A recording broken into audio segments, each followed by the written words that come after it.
السلام عليكم، ازيكم حبايبي؟ عاملين ايه؟ هعمل معاكم النهارده القراقيش او المنين. حلوه جدا جدا وبجد طعمها حلو جدا، ومقاديرها كمان مظبوطه قوي، وبألف هنا وشفا. ويلا نشوف هنعمل الجمال ده ازاي. انا هعمل 2 كيلو، فهقول مقادير 2 كيلو. لو حد عايز يعمل الكيلو هيقسم المقادير اللي انا قلتها دي بالنص. هستخدم 2 كيلو دقيق جميع الاغراض، كوبايتين زيت وكوباية سمنة. الكوباية بما يعادل 250 جرام، يعني هستخدم 500 جرام زيت و250 جرام سمنة. والعجوة النص كيلو او اي كمية محددة معاكي، لو انت عايزة تعملي شوية سادة وكله هتشوفي دلوقتي معايا. 100 جرام سمسم، معلقة كبيرة خميرة فورية، كيس بيكنج باودر، رشة ملح، معلقتين كبار سكر، حوالي 500 جرام حليب. وهشوف لو احتجت تاني وانا بعجن هزود معاكم، وهنشوف هتحتاج قد ايه بالظبط. وزي ما قلت لكم في الاول انا هعمل 2 كيلو، فلو انت حابه تعملي كيلو هتقسمي المقادير اللي انا قلتها دي على 2، هتعملي نصها بس للكيلو. هسمي الله الاول، واول حاجه هعملها هنخل الدقيق علشان لو في اي حاجه وحشه اشوفها. بس الافضل طبعا اي معجنات بتعمليها او اي حاجه انخلي الدقيق الاول. بسم الله الرحمن الرحيم.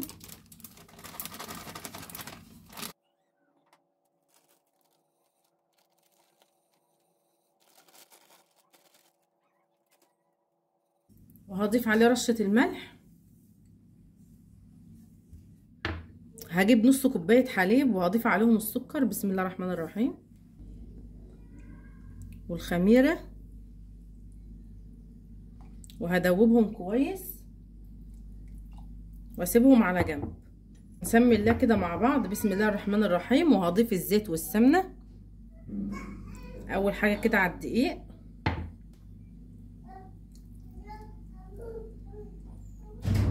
السمنه معايا كانت دافيه.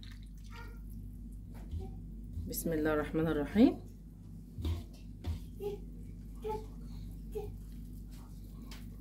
هبس الدقيق بالسمنه والزيت كده الاول.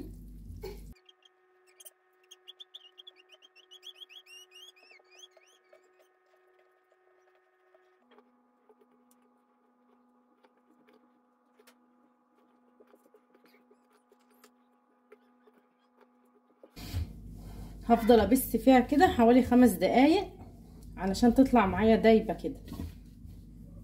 كده بعد ما بسيت فيها 5 دقايق زي ما قلت لكم، هنسمي الله كده وهضيف السمسم. بسم الله الرحمن الرحيم. وكمان هضيف الخميره. بسم الله. نسيت اقول لكم حاجه على السمسم. السمسم انا حمصته لان هنا معايا الزيت والسمنه كانوا دافيين، ما كانوش سخنين زي الكحك كده، فلازم نحمص السمسم شويه الاول. وهضيف البيكنج باودر وهبدا اعجن. بسم الله الرحمن الرحيم. وهضيف هنا الحليب بالتدريج على حسب ما اشوف العجينه هتحتاج معايا ايه. هضيف في الاول نص المعيار اللي معايا على ما اشوف هحتاج تاني ولا لا. كل دقيق بيختلف عن النوع التاني، وما بنقدرش نحدد بياخد كميه سوائل قد ايه، فاحنا بنحددها بالخبره كده وبالعجن. بتشوف العجينه احتاجت معاكي تاني ولا لا.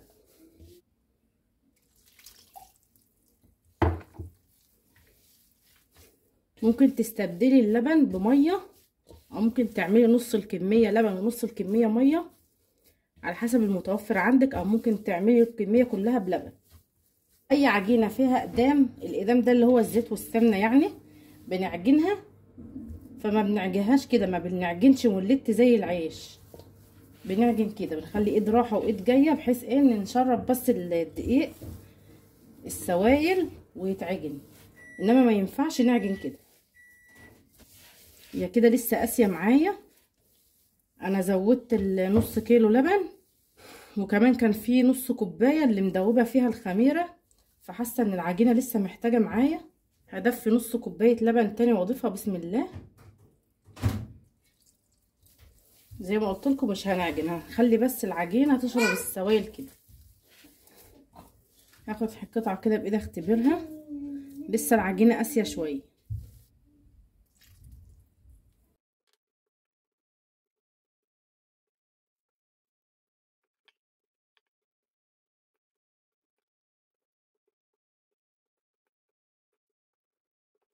حسيت ان العجينه لسه قاسيه معايا، اضيف لها شويه ميه دافيين. بسم الله. هنقلب ونفتح في العجينه كده علشان تشرب السوائل وتتعجن كويس.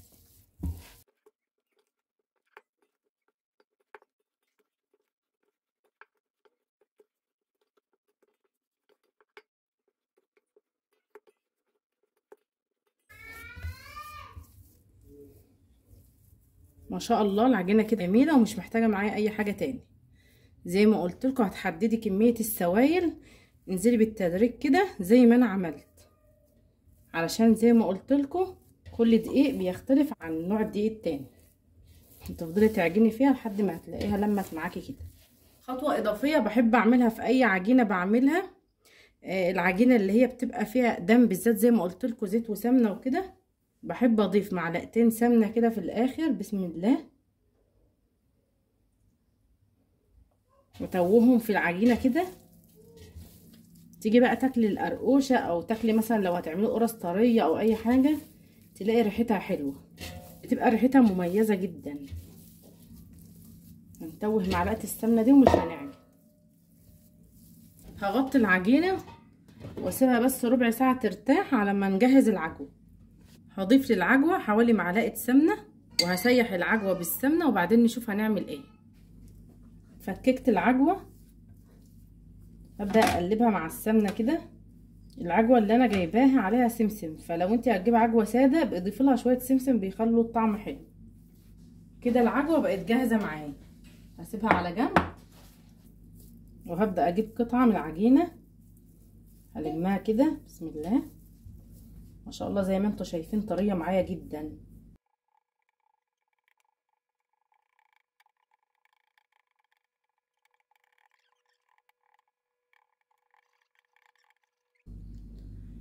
بعد ما فردت العجينه كده علشان افرد العجوه بقى وما تدوخنيش، هجيب كيس تلاجة كده. بسم الله الرحمن الرحيم.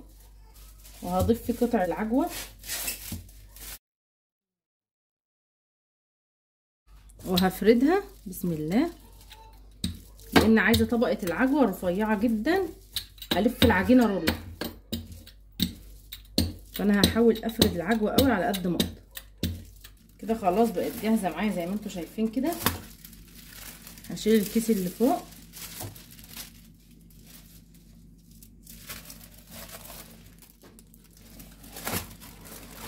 وهضيف العجوه على الصينيه كلها كده.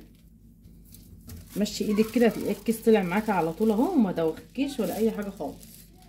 وهشيل العجوه الزياده هلفها. بسم الله. هجيب بس الطرف كده بالراحه خالص وهنلف. بسم الله الرحمن الرحيم. اهم حاجه نسمي يا بنات علشان الحاجه تبقى ناجحه معانا. بسم الله الرحمن الرحيم. اللهم بارك. بشوش كده وهنبدا نلفها.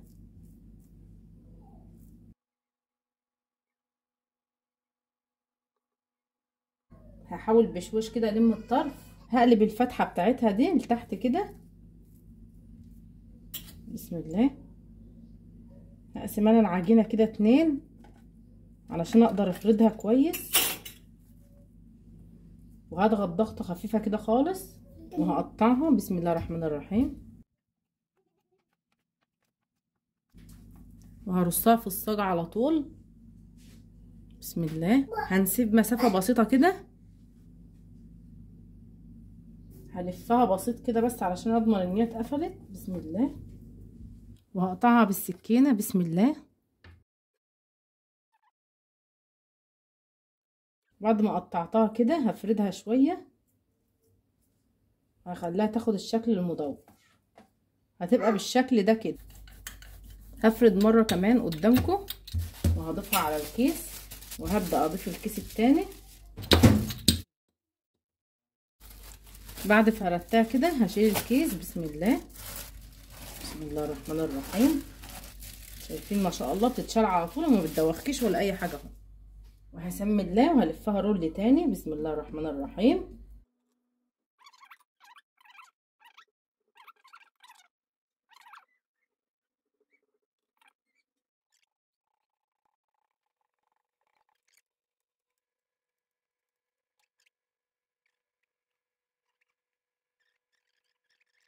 هكمل بقيه الكميه وبعدين ارجع لكم تاني.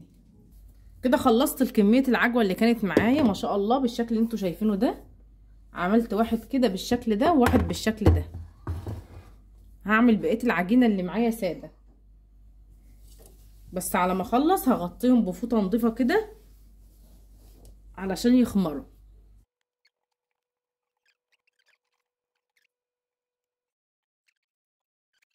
كده ما شاء الله خلصت كل الكميه اللي معايا. هغطيهم بفوطه نظيفه زي ما قلت لكم، بفوطه او اي قماشه نظيفه، وهسيبهم يخمروا كده حوالي ساعه وبعد كده نشوف هنعمل ايه تاني. ما شاء الله دي شكل القراقيش بعد حوالي ساعه. خمرت خالص زي ما انتوا شايفين كده ما شاء الله اللهم بارك. وكمان اللي تحت خمرت بالشكل ده. هكون مولعه الفرن من قبلها بحوالي 10 دقايق على درجه حراره 200، وهدخلهم في الفرن على طول. واول ما يطلع هوريكم شكله عامل ازاي، وهقول لكم كمان على الوقت اخد معايا تسويه كام بالظبط. ما شاء الله دي شكل القراقيش بتاعتي بعد ما اخدت تسويه في الفرن ساعه الا ربع بالظبط على درجه حراره 200 زي ما قلت لكم.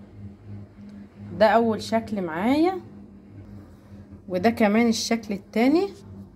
ما شاء الله النتيجه تحفه. حابه افتح معاكم واحده من جوه كده نشوفها.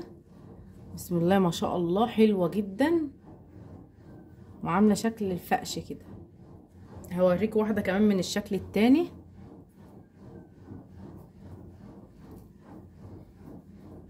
ما شاء الله حلوه جدا بألف هنا وشفا.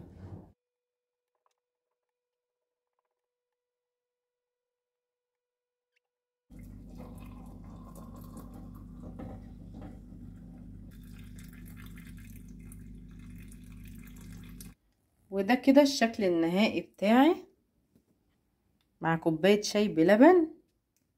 حاجه كده بجد عظمه وبألف هنا وشفا. لو عجبتكم الوصفه بتاعتي النهارده ما تنسوش تدعموني بلايك واشتراك في القناه علشان يوصلكوا كل جديد. مع السلامه.